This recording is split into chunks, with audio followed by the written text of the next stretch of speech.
Good afternoon, or good evening, or good morning, everybody, wherever you are in the world. It's my great pleasure to welcome you to another University Guys webinar, and with two really wonderful institutions, which I hope are going to pop into your head very regularly as you start to counsel students going forwards.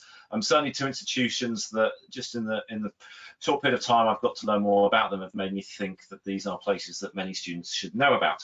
So hopefully we're going to be able to have a really interesting discussion here from two really interesting and wonderful institutions based in Central Europe, and have time for your questions as we go. For those who are new to the University Guys, my name is David Hawkins. I'm the founder and director, and I do this work supporting schools and students with international university applications as a member of CIS, COBIS, International ACAC, and IECA. I'm just going to talk very briefly just about some university options in Europe. Before I get onto that, just some housekeeping. We do have a questions pane in the little toolbar for you to put your questions in. If you have something very niche or very specialist, please do type them in there. As well as our presenters, we have some other colleagues joining us from the universities. So please do take advantage of that facility. People will ask questions as they go. So a couple of points on Europe before I hand over. We're going to start just by being aware of what we have as opportunities in Europe. We have a European higher education area where through a thing called the Bologna process, 48 countries' systems of higher education were brought together. This was done at a ministerial level to standardise a cycle, which means that across the European higher education area, we have an incredible high quality of academic experience through the bachelor's degrees into master's degrees and then possibly even onto doctoral degrees. This means that students can be very assured of a high quality of education when looking at Europe and have that ability to move between different countries for the various periods of their study, and indeed when looking into the job market. And students should be really, really keen to look at Europe for some very good reasons. The cultural diversity is absolutely extraordinary.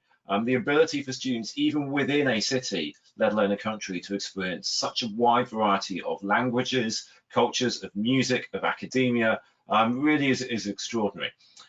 On a more practical and esoteric thing, we also have opportunities for students with the visa-free travel within the Schengen area, though right now this is a slightly more complicated factor. That ability to be based in one European country, but to experience the full benefits of living, working, traveling across Europe really are amazing. And that also gives students access to the European labour market. So a student who may be coming up to graduation from one of the esteemed universities you're going to hear from today has the ability to actually, without getting a new visa, go and pop over to another country, look at jobs there, explore things, attend career fairs, and really build their future within Europe. So really very tangible benefits that students can look at. I'm going to hand over very quickly now to Tim Crane from the Central European University. But before I do, just to point you towards some of the resources that we do have on the University Guys website, including our podcast here on studying in Germany, and also just to put my contact details on there as well. So without further ado, Tim, it's over to you so we can hear all about the wonderful Central European University. Thanks very much, David. Thank you. It's great to be here. I'm Tim Crane. I'm a professor of philosophy at the Central European University. I'm originally British. I taught in the British system for almost 30 years at the University College London and at the University of Cambridge. I moved to the CEU 3 years ago. The CEU has been undergoing a huge change for very interesting political reasons that I won't go on to talk about here, but I'm sure you can find about it on the internet. And we are moving from Budapest, which was the original home of the university when it was founded in 1991, to Vienna this summer. And we are taking students in Vienna from September this year. This means we're becoming an Austrian university as well as an American university. The CEU is accredited in America and in Austria. We will be providing liberal arts undergraduate education from the autumn of this year, the fall of this year. So let me first say just a couple of words about the university. The university was founded in 1991 after the fall of the Berlin Wall and the collapse of the Soviet Union and its satellite states. Its mission was explicitly to defend what its founder, George Soros, called open society, following from the Austrian philosopher Karl Popper, who had this concept of an open society, a society that emphasizes freedom, liberty, freedom of thought, freedom of movement, freedom of action, a society that allows people to think how they want and not be directed in how they organize their thoughts or their lives. So this is a very important principle behind the university, and we value these principles of open society. The university is a small university. It's entirely English speaking. It's only 1,500 students at the moment, and it started off as just a master's and PhD granting institution. So it was just a graduate school for the first 29 years of its life.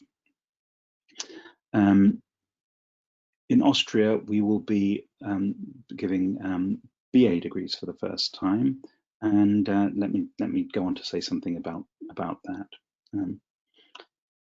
The university's overall structure has a number of departments. It's a small university, as I said, only 1,500 students, 400 faculty, 200 permanent faculty, and then visiting faculty, and roughly 200 visiting faculty.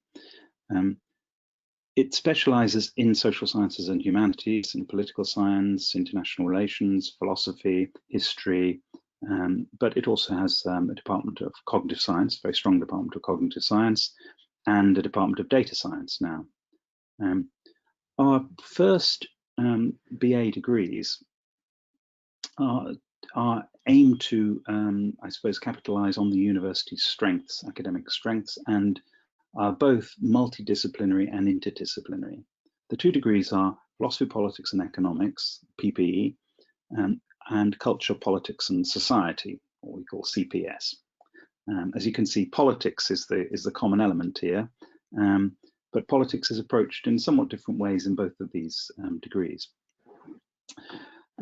The PPE program is one of a kind, which will be familiar, I think, to many counsellors and many students looking for a place in the university.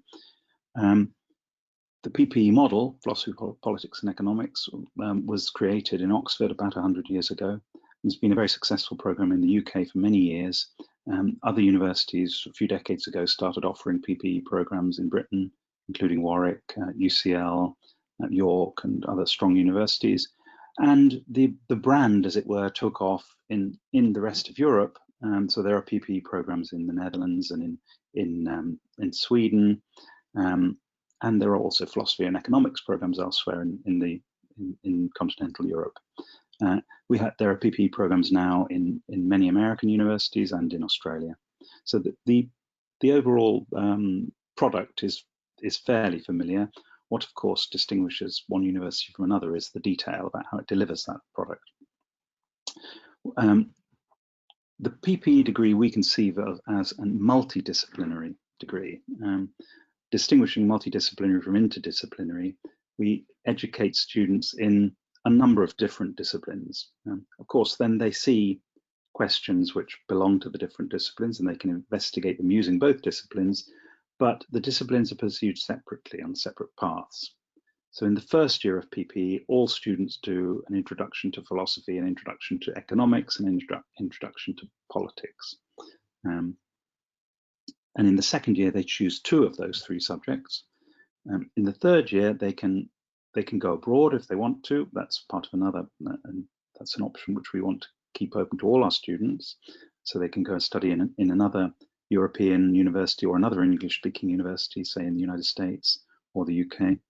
And in the fourth year, then they come back and return to finish their studies by specializing even further in their chosen subject, chosen discipline.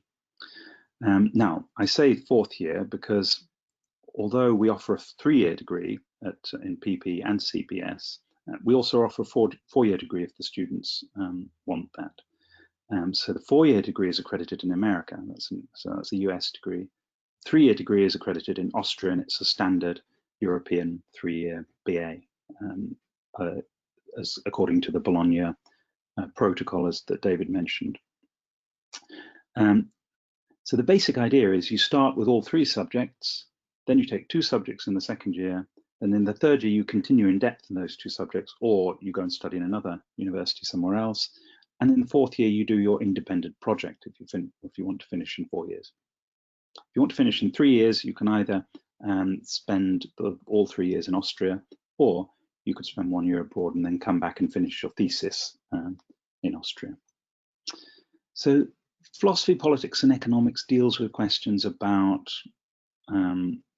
society, but also broader philosophical questions about truth, about knowledge, about the nature of reality, political questions about the nature of democracy, the nature of the political process, comparative study of politics in different cultures, different times, and different places.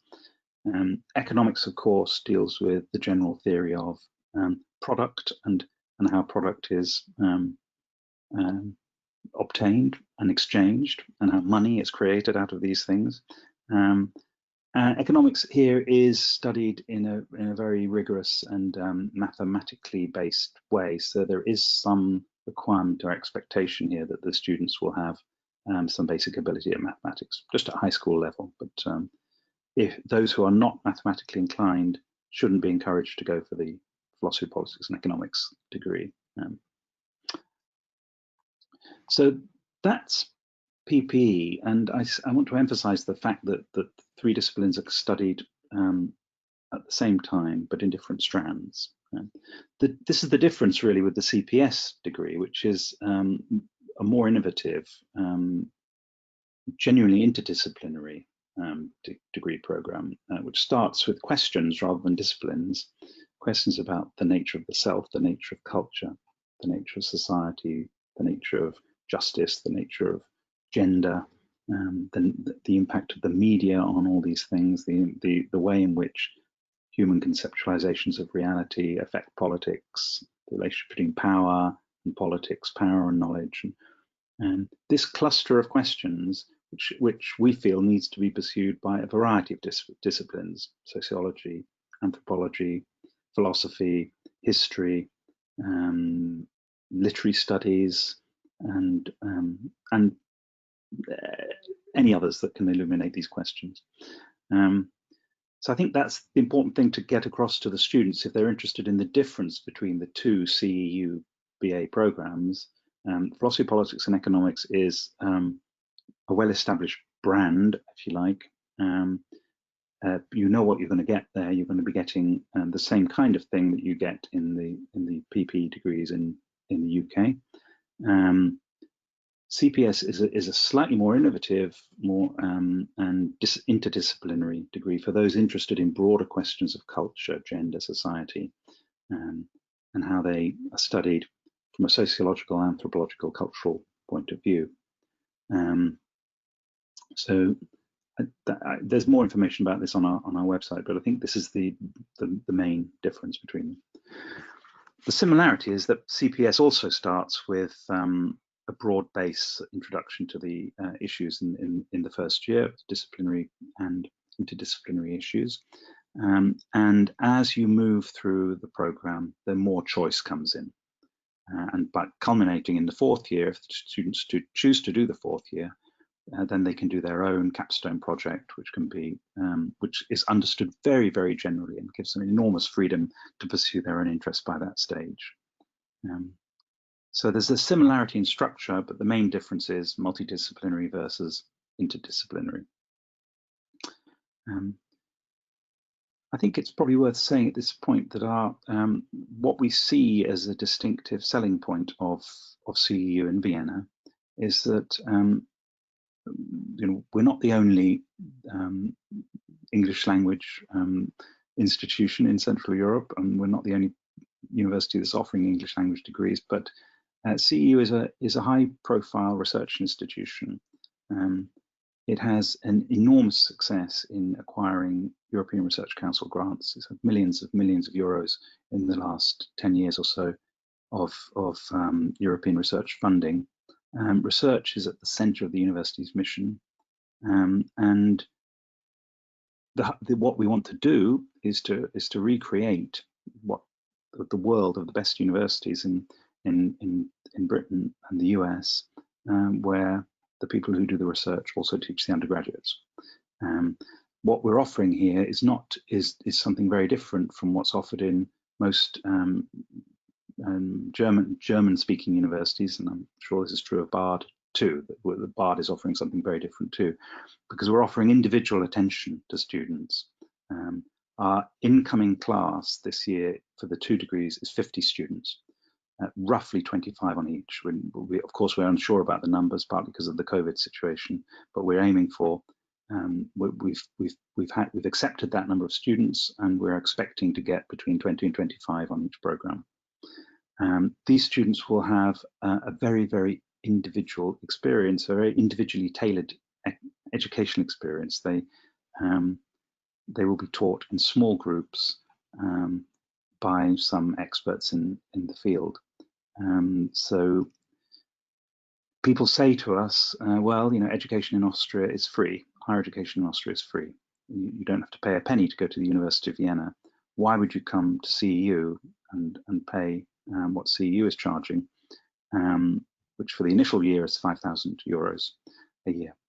Why would you pay that if you could get it for free in Vienna? And the answer is that it's not the same experience. It's not the same experience being in very large lecture rooms of 300 or 400 students, where you rarely get the chance to meet a professor, from being in a small class of 20 or 25, being taken through individually, where you get to know the high quality researchers on a very personal level. So this is what we're hoping to achieve. It's an exciting time for our university. We've been a very, very successful graduate program, and now we're moving into the undergraduate education world, which I think is a great thing for the university. I think this is going to be the great future of our university in Vienna for this move. I think that's probably all I need to say right now, unless I should say something about the facilities of the university, where the university is and what we provide. But so if you don't mind covering that just for a minute or two, that would be great. Yes, please. So we've built a campus on an area of Vienna called Favoriten, and this is an area quite near the main station, the Hauptbahnhof, and it's a very lively multicultural area. Lots of interesting restaurants, shops, and a good kind of exciting modern vibe to it. It's an area that's undergoing quite a lot of reconstruction, so it's not old-fashioned Vienna with the grand Baroque buildings. It's more like an inner city experience, and reminds me of parts of London.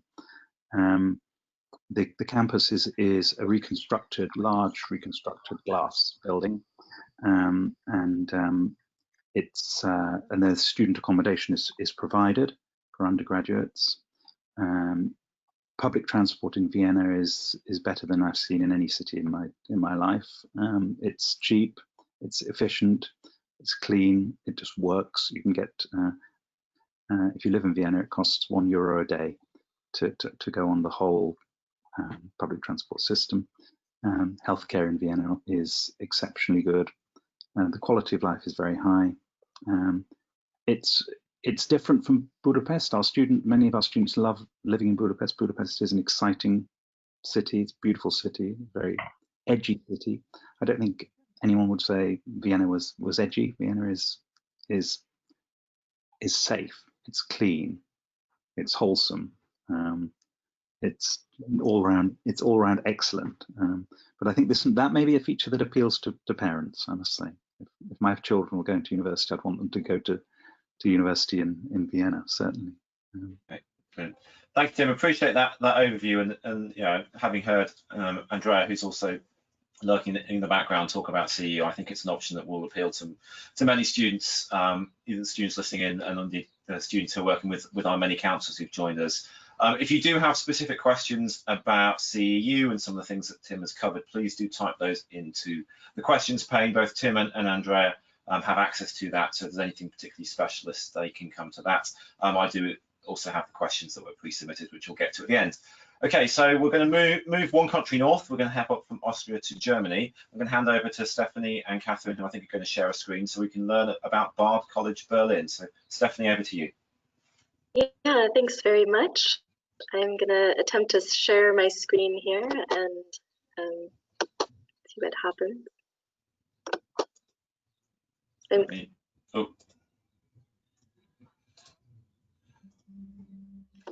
There we go, Stephanie. You should be able to do it now. Okay, great. Thank you.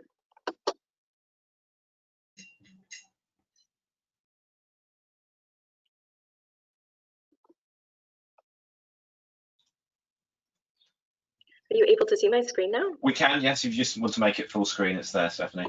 Good. Great.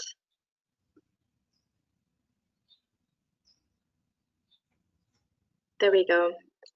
So, hi, I'm Stephanie Hausauer. I'm the head of admissions here at Bard College Berlin, and thank you, David, for inviting us to take part in this webinar. I'm very happy to get the chance to present our programs and to learn about CEUs as well.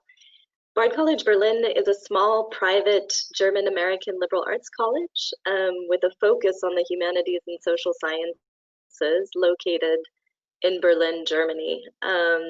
So this picture is our students in Berlin's center. You see in the background the Bode Museum for Sculpture and Byzantine Art, as well as the TV tower at Alexanderplatz.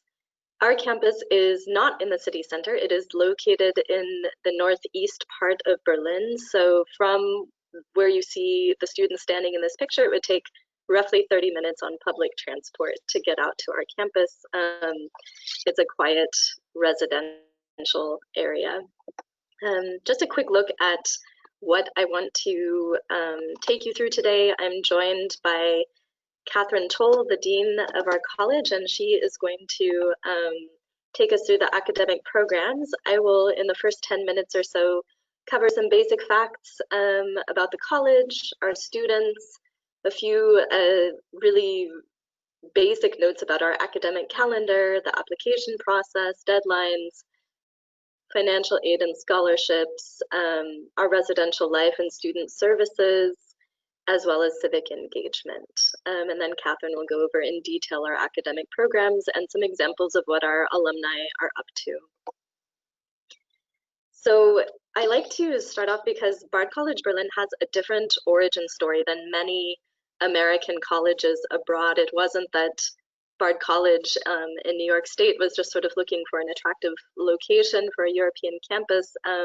We are different in that we existed as an independent German institution before we became part of Bard College. So we were founded in 1999 as the European College of Liberal Arts, and for the first 10 years, the institution offered summer programs, one-year programs, some of which still exist today in the form of our academy year and project year programs. And when the BA programs were introduced and we became a state-recognized university in Germany, the foundation that supported the college at the time started looking for a larger academic partner to anchor us to, and that's how we came to be part of Bard College, which has its main campus in New York State. We offer four-year BA degree programs completely taught in English. Students do learn German, if they don't already speak it, to at least an intermediate level. That's a degree requirement. We are very small, just 260 students in the last academic year, but they come from 60 different countries. We are anticipating that we'll be a bit bigger in the coming academic year, around 300 students. We offer 5 majors, or technically they're called concentrations because they're a bit broader than traditional majors, within 2 degree programs: Humanities, the Arts and Social Thought, and Economics, Politics and Social Thought. And we'll go through those programs in a bit more detail further on in the presentation. We are accredited at national level in Germany by the Wissenschaftsrat and by the Middle States Commission on Higher Education in the United States. So that means that students who have a high school qualification that is equivalent to the German Abitur earn 2 degrees when they finish their studies at the end of 4 years. In addition, there is the option for students to earn only the US accredited degree with us. The curriculum is the same. This is just a look at where our students come from. As I mentioned before, we are small but highly international. The largest groups of our students come from the United States and Europe, not just Germany, but really all of Europe, as you can see from the country list on the screen. After the US and Europe, we have students from the MENA region and Middle East, North Africa, Asia, South America. So it's incredibly international, and when you combine that with the small seminar size of 10 students on average in a class, it's quite the norm here to have, 6 or 7 students from 6 or 7 different countries sitting in the seminar of 10 students. So I think it is a level of international exchange, and that shapes the discussions in the classrooms. It's something that I hear time and again from students and faculty that they just haven't experienced anywhere else. So here I did just want to draw attention for the counselors especially to our academic year, because it is different from that of other German universities. We run on the American academic year to facilitate exchange programs between Berlin and Annandale in New York State.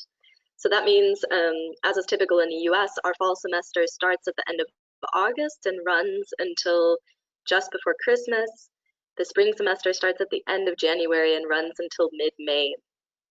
First year students, so entering BA students, actually have to arrive even earlier in the second week of August to complete what we call the Language and Thinking program, which is a 3-week intensive writing program that gets all of our incoming students extremely comfortable with the amount and the level of writing that they will be doing in their studies. And at the same time, it's an orientation to the college and to Berlin and Germany. It's also the time when we assist students with all of the bureaucratic things that are associated with moving to Germany if they're coming from abroad, so that by the end of L&T, as we call it, the students are really settled, they have their bureaucratic things taken care of, and they're really ready to start when the fall semester begins. Because everyone is wondering what the next academic year will look like, I did just want to mention that we are prepared and quite confident at this point that we will be starting the fall 2020 semester with presence-based courses as planned on our academic calendar. In addition, we are offering, however, blended and online course options for all students to offer maximum flexibility for those who may still be dealing with travel restrictions or with delays in their visa processes. We'll also be offering on-campus quarantine options for all students who need it. Application process and deadlines. We are a member of the Common Application, so if you or your students are using the Common App to apply to colleges, you can simply add us to the college list, and we do have a couple of member-specific questions and writing samples as part of our Common App member screen. In addition to that, though, we do offer our own application form, and this is often preferred by European students who may not be using the Common App for other applications, and it's just a bit less extensive in terms of sort of the family background information that is part of the Common App. We have a number of application deadlines, beginning with November 1st for early action, January 15th for regular decision, May 1st for late admission, and June 1st for late admission for EU citizens. We require the application form, of course, with some small writing supplements, official transcripts for all of high school, as well as predicted grades if applicable, one letter of recommendation from a teacher, a graded writing sample, and an English proficiency test if required. We would not require an English proficiency test from students who are attending a school where the primary language of instruction is English. We are test optional, so no SAT or ACT required and no application fee. Cost. Our comprehensive fee for the 2021 academic year is 28,350 euros, and that includes tuition, a room on campus, and a full meal plan. It does not include health insurance, books, or travel to campus. So when we advise students about the cost of attending, we tell them to budget roughly 31,000 euros as their annual cost of attendance. We do offer need and merit-based aid and scholarships. You may have seen on the slide that had the student nationality information on it. Well over half, close to 80% of our students are receiving some level of aid or scholarship to attend. And the awards vary from partial scholarships all the way up to the full comprehensive fee. Some counselors may be familiar with our PIAC scholarship program for students with a background of forced migration. This is a special scholarship that even provides stipends in addition to the full fee waiver. Aside from the aid that we offer as an institution, students who are eligible for US federal grants and loans can use those at Bard College Berlin.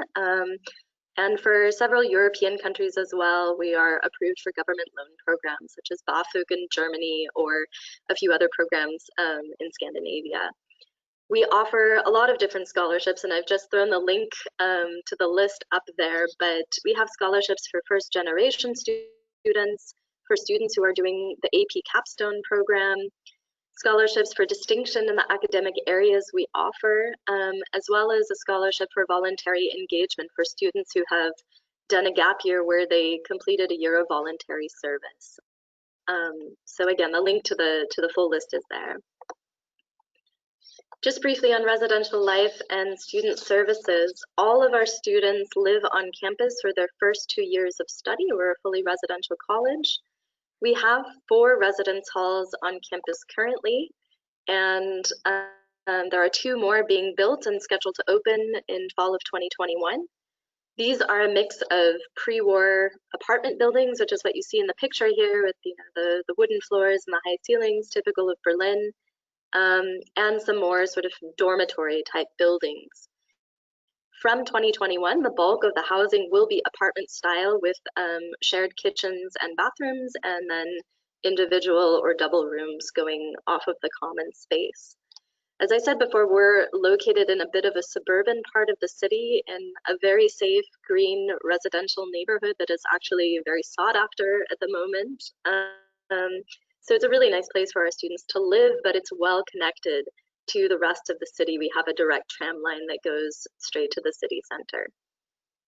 We do have 24/7 on-call residential life staff in case of emergency. We have staff who assist with all aspects of moving to Germany, as well as a professional counselor who offers office hours on campus for students who wish to have some counseling with mental health issues. And we also have peer counselors or staff who can assist with providing off-campus resources for students who wish to take advantage of those. One thing I think is distinctive about Bard College Berlin in terms of extracurriculars is our Civic Engagement program. This helps students get and stay involved in their community, not just on campus, but also in Berlin, in Europe. We have a Civic Engagement office that provides staff support and small grants to students who have a project idea that they want to realize. What you see in the picture here is one of our students, Ocean, who has worked as a translator in migrant camps in Greece and is one of the founding members of a student initiative to organize material donations for students who are in those, for people who are in those camps, excuse me. Other long-running student projects that we have going on include Lingo 101, which is a program where students teach their native language to fellow students and staff and faculty. That's been running for several years now, and it means that we can expand the languages we offer. If students want to learn Hindi or Arabic or French. There's a different set of languages on offer each semester. We also have the Go Green initiative, which is aimed at making our campus more sustainable. And those are just a few examples. Yeah, so I think that takes us to the end of my part of the program, and I'll hand off now and reintroduce Dr. Catherine Toll, the Dean of Bard College Berlin, who's going to tell us a bit more about our academic programs. Thank you, Stephanie. Thanks, David, for organizing this and for the opportunity to take part. So as Stephanie already mentioned, Bard College Berlin offers 2 undergraduate bachelor programs.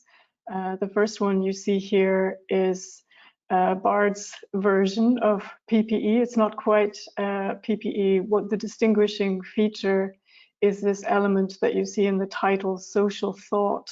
So you study economics and politics, and also this mysterious thing called social thought, which essentially describes the first component of the curriculum that you see listed there, the core curriculum.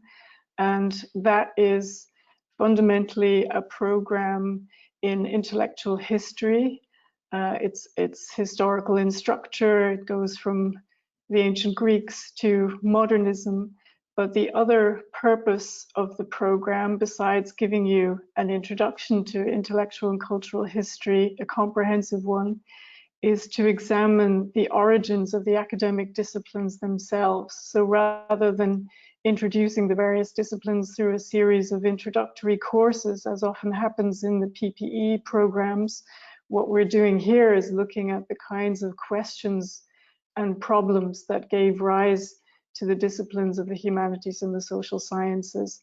So all students complete that program, and they also complete the foundational courses in economics and politics in the first 2 years. Those courses are fairly standard at most institutions, but they are, as will happen at CEU as well, taught by professors who are very active in academic research, who bring their own profile to the offering of those classes. And then in the 3rd and 4th year, students will specialize in one or other of those fields, so either politics or economics, and pursue a variety of advanced modules in one or other of those fields, as well as a thesis project, a research project in the 4th year. Alongside those elements is the elective component, which at Bard means that students, even in economics and politics, can pursue classes in the practicing arts, in theater and film, for example, alongside their specialisms. And as Stephanie mentioned, they can pursue German language study to the level of being able to study at university in German, as some students do when they graduate, applying to MA programs in German at German universities. So to give you a brief overview of the kinds of things that students who are graduates of this program do, perhaps, there we are, the next slide. These are some examples that are quite representative of the graduating classes. The program is very good preparation for work in government advising roles. This is something that our alumni have already taken on, even only a couple of years after graduation. It's also very good preparation for master's programs in public policy. The students have been very successful at entering those kinds of programs, particularly in respect to one area that you see represented there, environmental governance. That's a particularly strong interest among the students, and some of the professors also have research interests in that area. So public policy in general, with a sort of trend in favor of environmental policy and environmental economics at the moment. So moving on to the BA in Humanities, the Arts and Social Thought. Again, you see the core program as one of the components that students enrolled in the Humanities will complete. Students in this degree have a choice of 3 concentrations. The concentrations are art and aesthetics, literature and rhetoric, and ethics and politics. As you can already tell from those names, the concentrations are interdisciplinary. They incorporate several interconnected fields. For instance, in art and aesthetics, you study art history, you also study philosophical aesthetics as a field, and have the opportunity to pursue various areas of the practicing arts. In literature and rhetoric, the idea is that the study of literature can extend to the study of culture more generally, looking at the media, looking at the ways in which literary language is or isn't used in various contemporary discourses. Ethics and politics incorporates a lot of courses in the area of philosophy and is guided by a kind of tension between these 2 fields, the question of under what conditions ethical questions or ethical considerations do or do not enter political decision making. And students in the BA in Humanities can draw upon courses that are offered for ethics and politics students in their elective area, or courses that are offered in concentration fields that aren't their primary area of specialization. And they pursue a thesis project like the students in the other BA, and can pursue German language study as well to university level. So to give you an idea of what our graduates from the BA in Humanities and the Arts program end up doing, they've been particularly successful at winning fully funded places on very prestigious PhD programs in philosophy and literature in the United States. They've also been very successful at winning places on Master of Fine Arts programs. So MA programs that are designed to train for work in the areas of theater and film production. They've also been particularly interested in and successful in the area of journalism as a career field. And as is quite common for undergraduates in the United States, they have used a liberal arts degree as well as a basis for further professional formation in the area of law, for example. That's a popular choice. So finally, just to give you a quick overview of the opportunities for study elsewhere during the 4-year BA degree at Bard College Berlin. That's a list of the partner universities that Bard College Berlin has through the Erasmus network, and also through its links with Bard College in the United States. Students can choose to study abroad in their 3rd year for either a semester or a year. They apply to do that during their 2nd year of study, and most students do manage to obtain their first choice. They can use that semester to explore how liberal arts education is offered elsewhere at the Dutch liberal arts colleges, for example, or to experience the study of the social sciences at a large research university like Sciences Po in Paris, for example.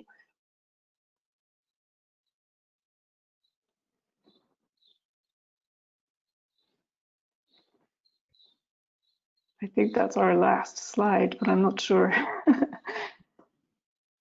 It is, yeah. That's I think finally you have Stephanie's contact details to ask questions, but please feel free to get in touch with either one of us if you have further information you'd like about the programs or the college. Okay. Thank you, Catherine. For everyone who's attended or those who are watching back the recording later, your details, as was said, have been shared with the attendees, and if you gave permission to be contacted, then they'll be contacted. Thank you very much to all 3 of you, and also for Andrea answering questions in the background. I mean, I will say this as someone who is both a lover of the German-speaking world and of the humanities, that these are 2 universities which speak to me. Most definitely. I remember first meeting Stephanie, I think when it was still European College of Liberal Arts, thinking that would have been on my list had I known about it when I was 18. So really wonderful options. We've got questions coming in. So if you don't mind just paying attention to those as well, but a few questions that were submitted into advance. And Tim, perhaps just to extend on a point that you started earlier about the move from Budapest to Austria, it occurs to me that Central Europe has a very long-standing intellectual tradition. Indeed, the idea of the modern university came out of the German-speaking world. But what other reasons might there be? First of all, for you, Tim, and then maybe for Stephanie, for Bard. Why would students, other than just the great academics, want to consider studying in the German-speaking world? Well, I mean, I think there's the Germans. I can't speak for the German-speaking world as a whole, but I mean for Vienna, there's the cultural importance of Vienna historically, and the cultural wealth of the city is just quite extraordinary. I mean, the museums, the art galleries, the literary and intellectual culture of Vienna is amazing. This is an exciting thing for us. I mean, Budapest also has a very interesting cultural history, but we're now moving into a different world, and it's more it's incredibly international there. That's the thing. I mean, I notice, and this is also true of Berlin, of course, and I was pleased to see Bard's international profile of the student body. But when we have a very, very international profile of students from over 100 countries at the moment, we're hoping to maintain that at the undergraduate level. And the city of Vienna is an incredibly international city. I mean, there are lots of international bodies are based there, and you really feel you're in the center of things, the center of European culture there, both historically and from a contemporary point of view. Right. I mean, as someone who's taught 19th century history, the very centre of European culture, certainly there. And for Berlin, Stephanie, the attractions of being in Berlin and Germany more widely. Yeah, so I think a lot of what Tim has mentioned also holds for Berlin. Of course, the city of Berlin as such is quite different than Vienna. I guess it probably still counts as at least a little edgy. I think that one thing I would add, and that I do always speak to prospective students about, is simply the option in our program to acquire or to further develop German language skills for those who are not native German speakers, because this opens up access to the largest economy in Europe. It's very easy to live in Berlin without speaking much German or any German, but if you'd like to stay on and work in Germany, or to take advantage of the wealth of graduate programs that exist, you do need German language for that, and that is part of the reason why it's a degree requirement for our students. We want them to take full advantage of everything that Berlin has to offer. We want them to have the option of doing internships in the city or simply working off campus if that's what they'd like to do. So I think that that is also a big reason to consider coming to Germany to learn the German language. One thing that is different for international students in Germany compared, for example, to the United States is that international students are allowed to work here during their studies part-time. So this opens up not just a way to help finance studies and life in Berlin, which still has quite an affordable cost of living compared to other European capitals, but it also gives the students a chance to gather initial work experience. So I think those are the things that I would mention about Berlin and Germany. Fantastic, thank you. I'm a huge fan of both cities. In fact, it's one of my favourite cities on the planet. You can't turn a corner without finding a new bit of history. Tim, there's a question that's come in about the reason for the CEU move. I don't know whether that is something you feel you want to address, or whether you should just, people should perhaps look into that slightly complicated, interesting history themselves. I don't know whether you want to maybe touch on that for a minute. Yeah, no, I'm very happy to talk about that. I could talk all day about it, but I'll just give a short version if people haven't come across the actual the story.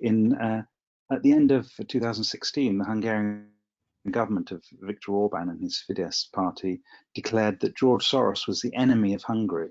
So that they operate in this very strange political world where countries have individual enemies, and George Soros was declared to be the enemy. George Soros was the founder of the university. He's endowed the university. with hundreds of millions of euros. He has been very critical of the Hungarian government, as many people have. He is a Hungarian originally. He now lives in the United States. In April of 2017, the Hungarian government passed a law which made, in effect, the activity of the CEU in Hungary illegal, because they passed a law which said that no foreign university in Hungary could operate in Hungary without having a campus in the country in which it was founded or accredited. And the CEU doesn't have a campus in the United States.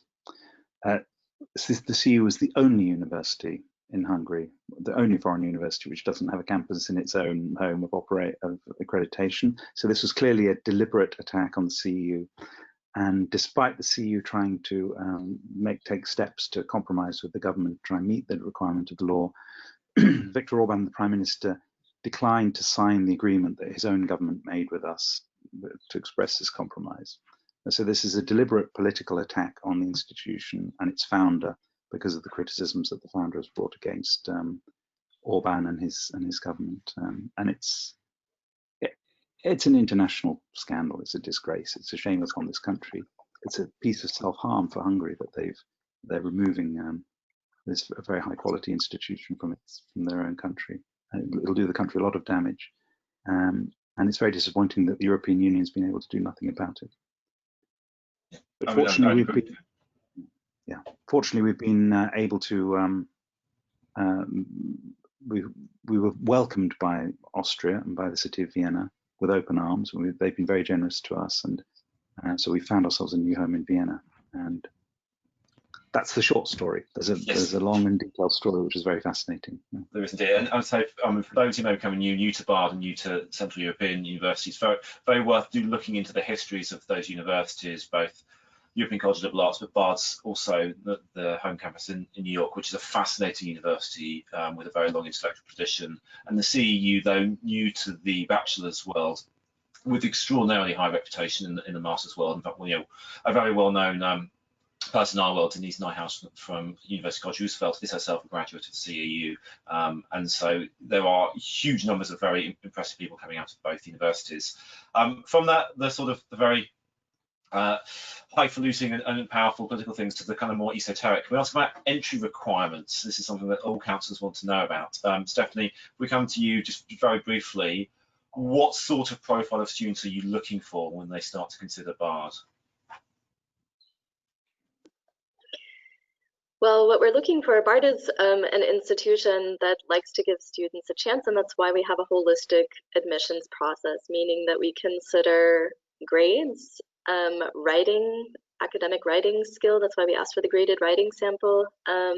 We do also look at what students do outside of school, though, extracurriculars, and also just a fit for the university. Is this a student who has a compelling reason to come and study the liberal arts with us in Berlin? Those are things that we consider. Because of our curriculum, though, we do find that students need to be pretty rigorous students in order to be able to complete our curriculum successfully. So we don't have a sort of minimum IB score that we require. We don't have a minimum GPA requirement. We really look, for example, with the IB at what combination of subjects the students have taken. Have they challenged themselves and therefore, earned maybe not the 7s in every subject, but they took a higher level math or science, even though they intend to be a literature student. And that counts for a lot with us. In terms of Abitur equivalency, that varies, and I would be happy to answer those questions individually, perhaps for the counselors based on their individual system.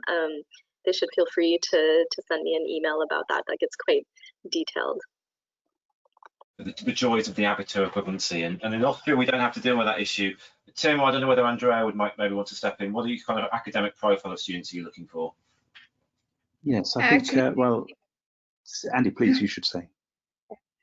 I wanted to give you a break and step in here, even though my camera refuses to show.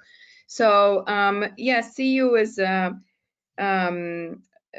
has a few requirements. Among them are, we would like to see the high school credentials of students who are applying, preferably 2 to 3 years before graduation.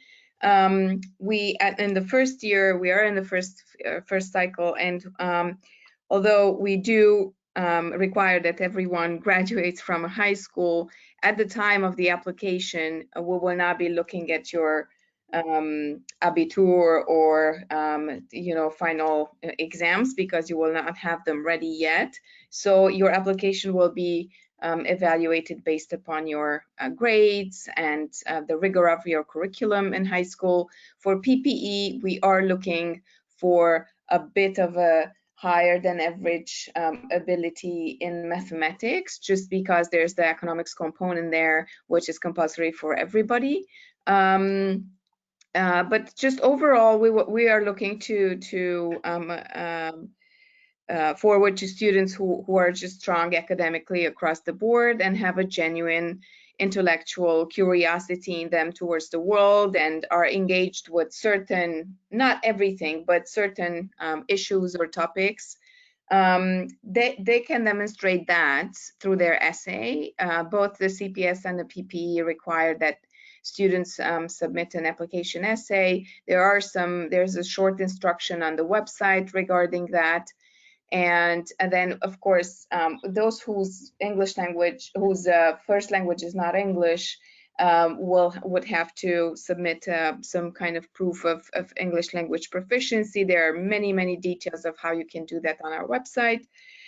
We request one teacher recommendation, or one recommendation, and preferably from your high school, from a teacher. And we would also like to see what else you do outside of academics. What kind of things are you involved with? What kind of activities that you do? We are an American institution, so we will be looking at volunteer work, engagement with all kinds of activities. And it's really here, it's not the activity itself, but rather the level of your engagement, your interest, your motivation, your dedication, and what kind of meaning you found in that specific activity. And you can put all that onto a CV. And then, so we evaluate, it's a holistic approach that we apply to evaluating applications. And when all is evaluated on paper, then those who make it into the final round will be invited to an interview with a faculty member, and that's the last step of the admissions process. The first year we had a rolling admissions, just because we thought it would be easier for everybody that way, but we are looking at changing that for the second cohort on, and just operating with an early and a standard deadline. This is not 100% yet. We are evaluating our practices over the summer, and we will be updating the website. So I invite everybody to follow the news and the updates on our website.